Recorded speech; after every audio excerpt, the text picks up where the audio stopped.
आप सभी का स्वागत है आपके अपने YouTube channel Gyandeep India channel पर। और आज का टॉपिक है कक्षा 12 पाठ 1 पद्यांशों पर आधारित प्रश्न उत्तर। पाठ का नाम है पवन दूती जो अयोध्या सिंह उपाध्याय हरिओद ने लिखा है।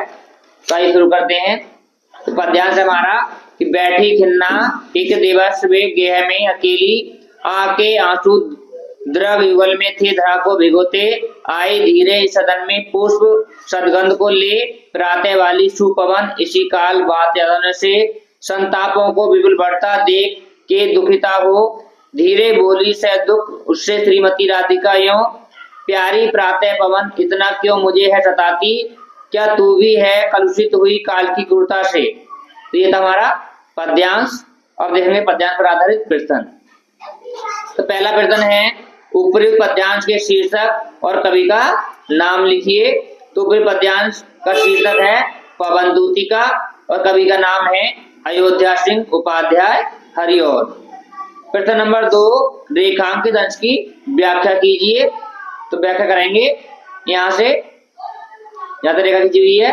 तो इसमें लिखेंगे कि राधा पवन से कहती है कि प्यारी प्रातः पवन कहे प्रातःकालीन पवन इतना क्यों मुझे है तू सताती क्या तू भी मेरे काल की क्रूरता से दूषित हो गई है। तो इस तरह से लिखेंगे इसकी व्याख्या। तो गद्यांश नंबर 2 है कि लज्जाशीला पथिक महिला जो कहीं दृष्टि आए होने देना विकृत बसना तो न तो सुंदरी को जो थोड़ी भी श्रमित वह हो गोद ले शांति खोना होठों की वो कमल मुख की मलानताएं मिटाना कोई क्रांता कृष्ण ललना खेत में जो दिखावे धीरे धीरे परस उसकी क्लांतियों को मिटाना जाता कोई जरद यदि व्योम में हो तो उसे ला छाया द्वारा सुखित करना तप्त भूतांगना को। तो अब देखेंगे इसके प्रश्न। तो पहला प्रश्न है हमारा कि उपयुक्त पद्यांश के शीर्षक और कवि का नाम लिखिए। तो उपयुक्त पद्यांश के शीर्षक है पवन दूती और कवि का नाम है अयोध्या सिंह उपाध्याय हरिओद। और प्रश्न नंबर 2 रेखांकित अंश की व्याख्या कीजिए। तो व्याख्या देखेंगे कहां से करनी है हमें। तो व्याख्या में शुरू से ही करनी है। तो इसमें राधा पवन दूती से कहती है कि लज्जाशीला पथिक महिला जो कहीं दृष्टि आए कि लोक लाज करने वाली अगर रास्ते में कोई महिला दिख जाए तो होने देना विकृत बसना तो न तो सुंदरी को तो सुंदरी के तो कपड़ों को न बिखेरना या फिर उसके सिर से अलग न करना जो थोड़ी भी श्रमित वह हो गोद में शांति खोना और उसको गोद में लेकर के उसकी शांति को खोना यानी उसके दुखों को नष्ट करना होठों की वो कमल मुख की मिलानताएं मिटाना और उसके सूखे हुए होठों को की जो मिलानताएं हैं उनको मिटाना है। अब देखेंगे प्रश्न नंबर 3। तो प्रश्न नंबर 3 है कि राधा पवन दूतिका से राह में पति के साथ कैसा व्यवहार करने को कहती है। तो इसमें लिखेंगे राधा पवन दूतिका से राह में पतियों के साथ उसके साथ कैसा व्यवहार करने को कहती है।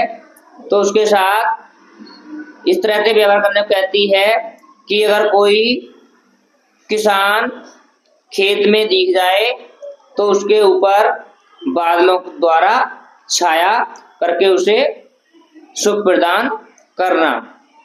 अब प्रश्न नंबर 4 राधा ने पवन दूतिका को पथिक कृषक स्त्री के ऊपर किसके द्वारा छाया करने को कहा है।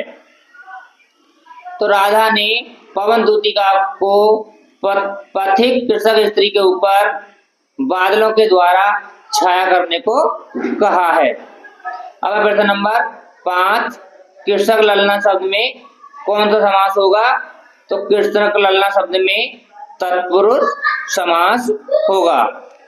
यानी इसमें कृतक ललना शब्द में कौन समास है? तो कृतक ललना शब्द में तत्पुरुष समास है। अब पद्यांश नंबर 3, तू देखेगी जलद तन को जा वहीं सद्वता हो, होंगे लौने नैन उनके ज्योति उत्कीर्णकारी, मुद्रा होगी बर बदन की मूर्ति सी सौम्यता की, सीधे साधे वचन उनके सिक्त होंगे सुधा से, नीले फूले कमल दलसी गात की श्यामता है, पीला प्यारा बसंत कटी में पहनते हैं बफीला, छोटी काली अलख मुखी क्रांति को है बढ़ाती, सद वस्त्रों में नवल तन की फूटती सी प्रभा है। अब है प्रश्न नंबर 1, ऊपरी पद्यांश के शीर्षक और कवि का नाम लिखिए। तो पद्यांश का शीर्षक वही है पवनदूती का और कवि का नाम अयोध्या सिंह उपाध्याय हरिऔध। अब प्रश्न नंबर 2, रेखांकित अंश की व्याख्या कीजिए। तो व्याख्या लिखेंगे इसकी कि राधा पवनदूतिका से कहती है कि नीले फूले कमल दलसी गात की श्यामता है। तो उनका जो शरीर है वो नीले फूल के कमल के समान है, पीला प्यारा बसंत कटी में पहनते हैं बफीला, और वो पीला प्यारा जो कपड़े हैं वो कटी में पहनते हैं, कटी माने कमर पे पहनते हैं, वफीला माना होता है सुंदर, यानी सुंदर पीले कपड़े वो कमर पे पहनते हैं। छोटी काली अलख मुख की कांति को है बढ़ाती, उनकी जो काली अलग अलग मान होती है लटा, जो बालों की लट होती है उनके जो अलग हो रही है वो उनकी मुख की शोभा को बढ़ाती है। सद वस्त्रों में नवल तन सी फूर्ति सी प्रभा है, और उन सुंदर कपड़ों में उनका जो सुंदर शरीर है वो बहुत अच्छा लगता है। तो इस तरह से लिखेंगे इसकी व्याख्या। अब है प्रश्न नंबर 3 कि प्रस्तुत पंक्तियों में राधा पवनदूतिका को कृष्ण की क्या पहचान बताती है। तो प्रस्तुत पंक्तियों में राधा पवनदूतिका से कहती है कि श्री कृष्ण के बड़े बड़े नेत्र हैं और उनका जो शरीर है वो एक मूर्ति की तरह है, और उनके जो वचन हैं वो सीधे साधे हैं, यानी वो सीधे साधे वचन बोलते हैं। तो इस तरह से श्री कृष्ण की पहचान बताती है राधा। अब है प्रश्न नंबर 4, श्री कृष्ण के नेत्रों की शोभा कैसी है।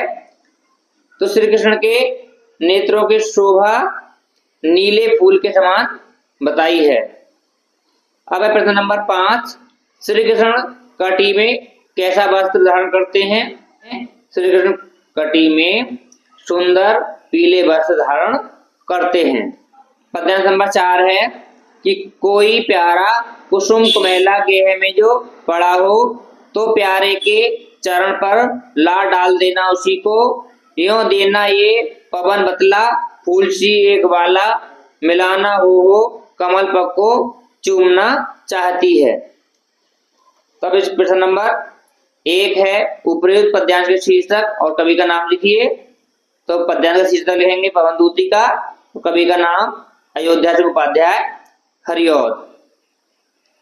अब है प्रश्न नंबर 2, रेखांकित अंश की व्याख्या कीजिए कि राधा पवनदूतिका से कहती है कि हे पवन, कि तू श्री कृष्ण से बतला देना या बता देना कि फूल सी एक वाला, कि फूल के समान एक जो स्त्री है वो उदास होकर के आपके कमल रूपी चरणों को स्पर्श करना चाहती है। प्रश्न नंबर 3, राधा पवनदूतिका से मुरझाए हुए पुष्प को कहाँ डाल देने के लिए कह रही है। तो राधा पवनदूतिका से मुरझाए हुए पुष्प को श्री कृष्ण के चरणों में डाल देने के लिए कह रही है। अब है प्रश्न नंबर 4, मुरझाए हुए पुष्प की उपमा किससे की गई है। तो मुरझाए हुए पुष्प की उपमा राधा से की गई है।